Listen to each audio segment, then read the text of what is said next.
Hebrews 2:7. इब्रानियों 2:7। When the crown of glory is put upon you, जब महिमा का मुकुट आप पर रखा जाता है everything becomes subject to you. तो सब कुछ आपके वश में हो जाता है।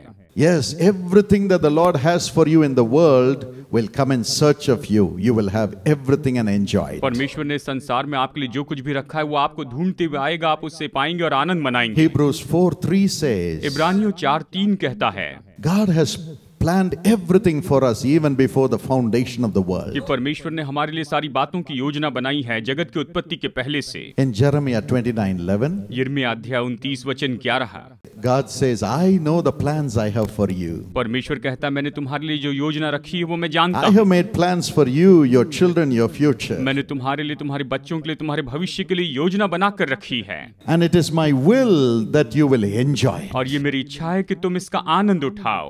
Isaiah 65:21-23. यशायाह अध्याय 65 वचन 21 से लेकर 23 The तक Lord says, you will build houses and you will live in them. Bible कहती है, प्रभु कहता है कि तुम घर बनाओगे और तुम वहां पर रहोगे। It's not you building house and somebody enjoying that house. ये ऐसा नहीं कि आप घर बनाएंगे और उस घर का कोई और आनंद लेगा। You will work and plant vineyards and you will enjoy the fruit of your labor. आप काम करेंगे, आप दाख की बारी लगाएंगे और अपनी मेहनत के फल का आप आनंद उठाएंगे। And my children will long enjoy the work of their hands. और मेरी संतान जो है वो तो अपने हाथों के कामों का आनंद उठाएंगे। Your children will not be born unto misfortune. आपके बच्चे ऐसे दुर्भाग्य के साथ में पैदा नहीं होंगे। You and your children shall be blessed. आप और आपके बच्चे आशीष पाएंगे। And before you call my children, I will answer and I will provide what I have planned for you. और वो कहता है कि मेरी संतानों, मुझे पुकारने के पहले मैं तुम्हें उत्तर दूंगा और तुम्हें सब कुछ दूंगा। This is the heart of God. यही तो परमेश्वर का दिल है। Let not your heart be troubled. आपका मन व्याकुल ना हो। For that he puts the crown of glory upon और you. इसके लिए वो आपके ऊपर महिमा का मुकुट रखता है। To enjoy everything that God has prepared for you. परमेश्वर ने आपके लिए जो भी तैयार किया उसका आनंद उठाने के You लिए। are God's children. आप परमेश्वर की संतान हैं। In Deuteronomy 8:18, व्यवस्था विवरण अध्याय 8 वचन 18 में the Bible says God gives you the power to produce wealth. परमेश्वर आपको सामर्थ देता है कि आप धन कमाते चले जाएं। Yes, he wants you to be blessed in every way. वो चाहता है कि आप हर तरीके से आशीष पाए। Gives you the wisdom, वो आपको बुद्धि देता है, the power, सामर्थ देता the है favor और कृपा देता है to produce wealth. कि आप धन को उत्पन्न करते जाएं। And he gives you the crown of glory for that. और उसके लिए वो आपको महिमा का मुकुट देता है। Yes, it is his will that you should prosper in all things. हाँ, ये तो उसकी इच्छा है कि आप सारी बातों में संपन्न होते जाएं, Just as your soul जैसे prospers. कि आपका प्राण उन्नति पाते चले जाता है।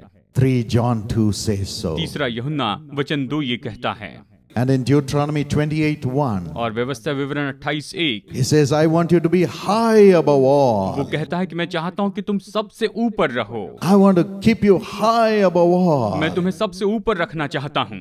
That's the heart of God. ये परमेश्वर का दिल है। Let not your heart be troubled. आपका मन व्याकुल ना हो। For that, इसके लिए Jesus became so poor यीशु इतना कंगाल हो गया that through his कि poverty, उसके कंगाल हो जाने से you and I can be made rich. आप और मैं धनी हो सकें। 2 Corinthians 8:9 दूसरा says so. कुरिन्थियों अध्याय 8 वचन 9 ये कहता है, Because of his sacrifice. उसके बलिदान के कारण, Because he made himself to be empty and full of shame. क्योंकि उसने अपने आप को खाली कर दिया और वो शर्मिंदगी से भर गया। He has paid the price. उसने वो दाम चुकाया है। Today we can have glory amongst the people of the और world इसलिए आज संसार के लोगों के सामने हम महिमा पा सकते हैं for his glory उसकी महिमा के लिए through Jesus Christ. यीशु मसीह के द्वारा। A few months ago, कुछ महीनों पहले a sister called Kribavati came and gave her testimony from Bangalore. Bangalore से बहन कृपावती आई और उन्होंने अपनी गवाही बताई। 25 years she was a daily wage worker.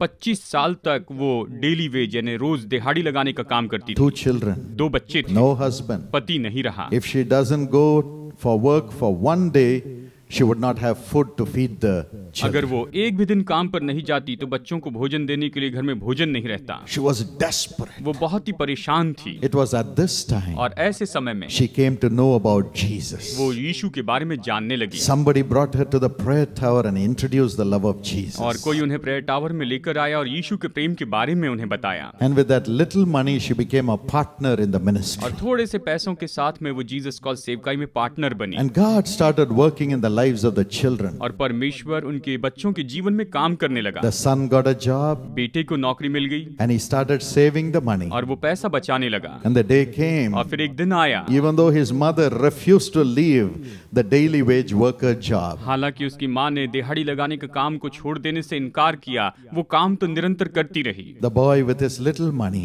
इस लड़के ने अपने थोड़े पैसों के साथ got a loan and bought a lorry. उसने लोन लेकर एक लॉरी खरीद ली। And God blessed that business. और प्रभु ने उस व्यापार में आशीष दी। Contracts started coming one after the other. एक के बाद एक ऐसे कॉन्ट्रैक्ट्स आने लगे And they started getting blessed. और वो आशीष पाने लगे And the debts disappeared. और सारे कर्जे चुका दिए गए। God gave them a home. परमेश्वर ने उन्हें अपना घर दिया। And as a family, they began to follow the Lord with all sincerity. और बड़ी ईमानदारी से पूरे परिवार के रूप में वो प्रभु का काम करते हैं। When we opened the prayer tower in Israel, जब हमने इस्राएल में प्रेयर टावर शुरू किया, the son bought tickets for his mother, for himself, and both came to the prayer तो tower. उनके बेटे ने अपनी माँ के लिए और अपने लिए इस्राएल की टिकट खरीदी और दोनों प्रेयर टावर में आए। And she said, और उन्होंने कहा, see how God has lifted us up to the highest place in the whole world. कि देखिए परमेश्वर ने हमें कैसे संसार की सबसे ऊंची जगह पर रखा है, उठाया In है। Jerusalem, यरूशलेम में, where the prayer tower is, that's the center of the world and in the highest point. जहाँ पर प्रेयर टावर है वो तो संसार का मानो केंद्र है और सबसे ऊंची ऐसी जगह है। She knelt before वो God परमेश्वर के सामने घुटने and techy said, Lord, you have not forgotten और me. उसने कहा, परमेश्वर तू मुझे नहीं भूला है। You have lifted me and my family to the highest place in the world तूने संसार में मुझे और मेरे परिवार को सबसे ऊंचे पर रखा है and also in society और साथ साथ में समाज में and भी also in our soul. और हमारे प्राण में भी। Let not your heart be troubled. इसलिए आपका मन व्याकुल ना हो, God will do it for you परमेश्वर आपके लिए इसे करेगा because He has suffered. क्योंकि उसने दुख उठाया है। He knows your tears वो आपके आंसुओं को जानता है as you have worshipped Him. क्योंकि आपने उसकी आराधना की है। Surely He will help you. निश्चय ही वो आपकी मदद करेगा।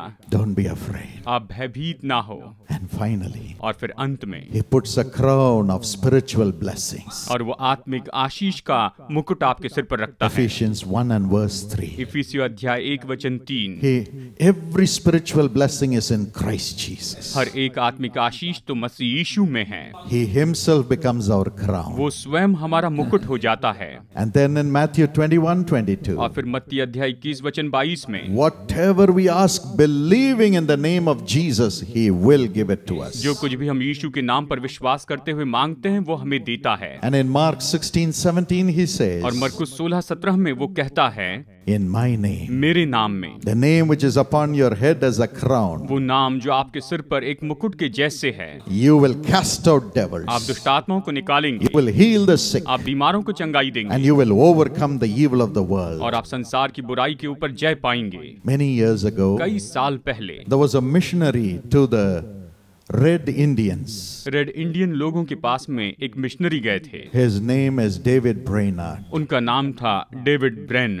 And one day he was going to preach to one of the villages of the Red Indians. और एक दिन वो रेड इंडियन के एक गांव में प्रचार करने वाले थे। As he was nearing the village, और जैसे वो गांव के पास जा रहे थे, there was a sentry who was on the top of the wall. तो उस गांव की दीवार के ऊपर में एक संतरी बैठा था And he had a poisonous arrow. और उसके पास में जहर लगा हुआ तीर था। He took his poisonous arrow and he was aiming at David Brainerd to come near so that he can kill him. उसने अपना तीर उठाया और डेविड ब्रेनर के ऊपर अपना निशाना लगाया। बस वो इंतजार कर रहा था कि ये प्रचारक उनके पास में आ जाए। But David Brainerd, not knowing this, just stopped where he was. लेकिन डेविड ब्रेनर को इसके बारे में कुछ भी पता नहीं था। वो उसी जगह पर रुक गए He put a tent और उन्होंने वहां तंबू लगाया and he knelt down और वो घुटनों पर आ गए and he lifted his hands towards God. और उन्होंने अपने हाथ परमेश्वर की ओर He उठाए was praying for God to visit the village और वो प्रभु से प्रार्थना करने लगे कि प्रभु उस गांव में आए। when a terrible poisonous snake came in. और उस समय एक भयानक जहरीला ऐसा सांप वहां पर आया। And the sentry said, "No, I don't need to waste my poisonous arrow. The snake itself will kill him." और संतरी ने कहा, अब मुझे इस जहरीले तीर को बर्बाद करने की जरूरत नहीं, ये जहरीला सांप ही इसे काटेगा और ये मर जाएगा। The snake went in सांप तंबू के भीतर गया and went और out. फिर बाहर निकल गया। And the man was waiting for David Brainerd to die. और वो संतरी इंतजार कर रहा था कि डेविड ब्रेनर मर जाएंगे। But David Brainerd came out, लेकिन डेविड ब्रेनर बाहर आए folded the tent, और उन्होंने तंबू मोड़ दिया and he was walking to the village. और वो गांव की ओर बढ़ने लगे। The sentry came running और down, संतरी दौड़ते हुए नीचे आया and he ran into the village, और वो गांव में भागते गया and he cried, और वो पुकारने लगा, "God is coming into our village. परमेश्वर हमारे गांव में आ रहा है, God is coming into our village." परमेश्वर हमारे गांव में आ रहा है। Because he saw no evil could touch him. क्योंकि उसने देखा कि इससे कोई बुराई नहीं छू पा रही No है, evil could touch David Brainerd. कोई बुराई डेविड ब्रेनर को छू नहीं पाई। He said, "This must be God." उसने कहा कि ये तो जरूर परमेश्वर है। The whole village received the message of Jesus Christ the Savior. और उस समय उद्धारकर्ता यीशु मसीह के संदेश को पूरे गांव ने स्वीकार किया। Spiritual blessing, आत्मिक आशीष which will protect you, जो आपकी रक्षा करेगी shall open doors for you. और वो आपके लिए द्वार खोलेगी And many families will live because of you. और आपके कारण बहुत से परिवार जीवित रहेंगे। This crown is upon our heads, my friends. मेरे दोस्तों, ये मुकुट तो हमारे सिर पर है। When we say the name of जब हम यीशु Jesus, का नाम कहते हैं, Jesus comes, यीशु आता है wipes away the tears of the people. और लोगों के आंसुओं को पोंछ देता है। When we say the name of जब हम Jesus, यीशु का नाम लेते हैं their sins are forgiven by तो Jesus. हमारे पाप यीशु क्षमा कर देता है, Their sins are forgiven by तो उनके Jesus. पाप यीशु क्षमा कर देता है। Jesus transforms them, यीशु उन्हें बदल देता है, heals them, उन्हें चंगाई देता gives है, them hope. उन्हें आशा देता है। What a great power we have. हमारे पास में कितनी महान You are सामर्थ है। not an orphan in this world. अभी आप इस संसार में अनाथ You नहीं have the हैं। crown of spiritual blessings. आपके पास आत्मिक आशीष का मुकुट है। Jesus himself is your crown. यीशु स्वयं आपका मुकुट है। Just praise him. बस उसकी स्तुति करें। The Holy Spirit is your crown. पवित्र आत्मा आपका मुकुट है। Just praise बस him. उसकी स्तुति करें। God's glory is your crown. परमेश्वर की महिमा आपका मुकुट है। Just praise बस him. उसकी स्तुति करें। Shall we close our eyes and look up to God आइए अपनी आंखें बंद करें और परमेश्वर की ओर and tell देखें him, "Thank you, कि Lord. उससे कहें, धन्यवाद प्रभु, Thank you, Lord. धन्यवाद प्रभु। You have lifted me from the pit of sin, प्रभु तूने मुझे पाप के इस गड्ढे से बाहर उठाया है and you have crowned me with love and और compassion. तूने मुझ पर प्रेम, दया और करुणा का मुकुट रखा हुआ है। I love you, मैं तुझसे Jesus. प्यार करता हूँ यीशु, I love you, मैं Jesus. तुझसे प्यार करता हूँ यीशु। Loving Heavenly Father, प्रेमी स्वर्गीय पिता, how much you love us, Lord. तू हमसे कितना प्रेम करता है। This morning we fall at your feet. आज के दिन हम तेरे चरणों पर आते हैं, We kiss your feet. हम तेरे पैरों को चूमते हैं। And we thank you for washing us with your blood and purchasing us as a church. हम तुझे धन्यवाद देते हैं कि तूने हमें अपने लहू से धो दिया और कलीसिया के रूप में हमें खरीद लिया है। We are grateful. हम आभारी हैं, We are grateful. हम आभारी हैं। Now let everybody realize the crown that you have put upon everybody's head, her Lord. एक के सिर पर तूने जो मुकुट रखा है, हर एक व्यक्ति इसे जानने पाए Let them enjoy every one of those blessings. और उन सारी आशीषों का ये आनंद उठाएं। We honor you, Lord. हम तुझे आदर देते हैं प्रभु, Continue to be our Lord, निरंतर हमारा प्रभु बने रहना, our Savior, हमारा उद्धारक, our Provider, हमारा प्रयोजन करने our वाला long life. और हमारी दीर्घायु बने रहना प्रभु। In Jesus' name we pray. यीशु के नाम में प्रार्थना करते हैं, Amen. आमेन।